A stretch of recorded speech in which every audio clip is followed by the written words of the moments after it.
نبی کریم صلی اللہ علیہ وآلہ وسلم نے سورج گرہن کے وقت کون سے نوافل ادا کیے؟ وہ نوافل ہمیں ادا کرنے چاہیے یا نہیں؟ آج میں آپ کو اس بارے میں بتاؤں گی۔ آپ سے گزارش ہے کہ ویڈیو کو آخر تک لازمی دیکھیے گا، لائک اور شیئر ضرور کر دیجیے گا۔ تو آئیے ہم اپنی ویڈیو کو شروع کرتے ہیں۔ بسم اللہ الرحمن الرحیم۔ السلام علیکم۔ ایک طرف پکار ہے، دنیا بناؤ، پیسہ کماؤ، آؤ عالمی برادری کا حصہ بنو، غربت سے جان چھڑاؤ۔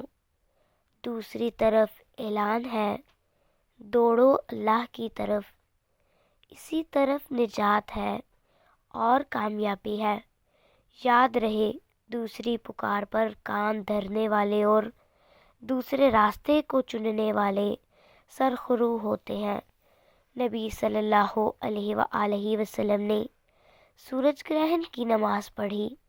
آپ جب کھڑے ہوئے تو دیر تک کھڑے رہے، پھر رکوع میں گئے تو دیر تک رکوع ہی میں رہے، پھر رکوع سے سر اٹھایا تو دیر تک کھڑے رہے، پھر دوبارہ رکوع میں گئے اور دیر تک رکوع کی حالت میں رہے، اور پھر سر اٹھایا، پھر سجدہ کیا اور دیر تک سجدے میں رہے، پھر سر اٹھایا اور پھر سجدہ کیا اور دیر تک سجدے میں ہی رہے، پھر کھڑے ہوئے اور دیر تک کھڑے ہی رہے، پھر رکوع کیا اور دیر تک رکوع ہی میں رہے، پھر آپ نے سر اٹھایا اور دیر تک کھڑے رہے، پھر دوبارہ رکوع کیا اور آپ دیر تک رکوع کی حالت میں رہے، پھر سر اٹھایا، پھر آپ سجدے میں چلے گئے اور دیر تک سجدے ہی میں رہے، پھر سر اٹھایا، پھر سجدے میں چلے گئے اور دیر تک سجدے میں ہی رہے۔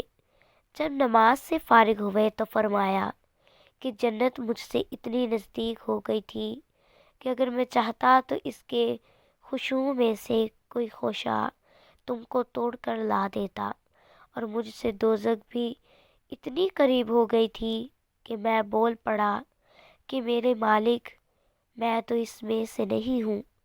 میں نے وہاں ایک عورت کو دیکھا۔ نافع بیان کرتے ہیں کہ مجھے خیال ہے کہ ابن ابی ملکیہ نے بتلایا کہ اس عورت کو ایک بلی نوچ رہی تھی۔ میں نے پوچھا کہ اس کی کیا وجہ ہے؟ جواب ملا کہ اس عورت نے اس بلی کو باندھے رکھا تھا تاکہ بھوک کی وجہ سے وہ مر گئی۔ نہ تو اس نے اسے کھانا دیا اور نہ چھوڑا کہ وہ خود کہیں سے کھا لیتی۔ نافع نے بیان کیا کہ میرا خیال ہے کہ ابن ابی ملکیہ نے یوں کہا کہ نہ چھوڑا کہ وہ زمین کے کیڑے وغیرہ کھا لیتی۔ اہل کوفہ نے حضرت سعد بن ابی وقاص رضی اللہ تعالیٰ عنہ کی حضرت عمر فاروق رضی اللہ تعالیٰ عنہ سے شکایت کی، اس لیے حضرت عمر رضی اللہ تعالیٰ عنہ نے ان کو علیحدہ کر کے حضرت عمار رضی اللہ تعالیٰ عنہ کو کوفہ کا حاکم بنایا۔ تو کوفہ والوں نے سعد کے متعلق یہاں تک کہہ دیا کہ وہ تو اچھی طرح نماز بھی نہیں پڑھا سکتے۔ چنانچہ حضرت عمر رضی اللہ تعالیٰ عنہ نے ان کو بلا بھیجا۔ آپ نے ان سے پوچھا کہ اے ابو اسحاق، ان کوفہ والوں کا خیال ہے کہ تم اچھی طرح نماز نہیں پڑھا سکتے ہو۔ اس پر آپ نے جواب دیا کہ خدا کی قسم، میں تو انہیں نبی کریم صلی اللہ علیہ وآلہ وسلم ہی کی طرح نماز پڑھاتا تھا، اس میں کوتاہی نہیں کرتا۔ عشاء کی نماز پڑھاتا تو اس کی 2 پہلی رکعت میں قرات لمبی کرتا اور دوسری 2 رکعتیں ہلکی پڑھاتا۔ حضرت عمر رضی اللہ تعالیٰ عنہ نے فرمایا کہ اے ابو اسحاق، مجھ کو تم سے امید بھی یہی تھی۔ پھر آپ نے حضرت سعد رضی اللہ تعالیٰ عنہ کے ساتھ ایک یا کئی آدمیوں کو کوفہ بھیجا۔ قاصد نے ہر مسجد میں جا کر ان کے متعلق پوچھا۔ سب نے آپ کی تعریف کی، لیکن جب مسجد بنی عبس میں گئے تو ایک شخص جس کا نام اسامہ بن قتادہ اور کنیت ابو سعدہ تھی کھڑا ہوا۔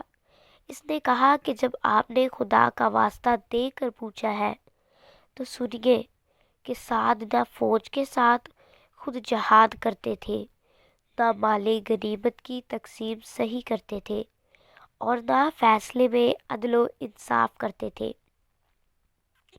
حضرت سعد رضی اللہ تعالیٰ عنہ نے یہ سن کر فرمایا کہ خدا کی قسم، میں تمہاری اس بات پر 3 دعائیں کرتا ہوں۔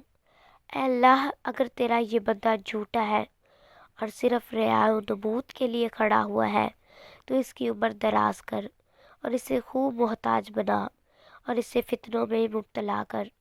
اس کے بعد وہ شخص اس درجے بدحال ہوا کہ جب اس سے پوچھا جاتا تو کہتا کہ ایک بوڑھا اور پریشان حال ہوں، مجھے سعد رضی اللہ تعالیٰ عنہ کی بد دعا لگ گئی۔ عبد الملک نے بیان کیا کہ میں نے اسے دیکھا، اس کی بھویں بڑھاپے کی وجہ سے آنکھوں پر آ گئی تھی، لیکن اب بھی راستوں میں وہ لڑکیوں کو چھیڑتا تھا۔ ویڈیو پسند آئی ہو تو لائک اور شیئر ضرور کرتے۔ کمنٹ باکس میں اپنی رائے کا اظہار ضرور کیجیے گا۔ جزاک اللہ۔ اللہ حافظ۔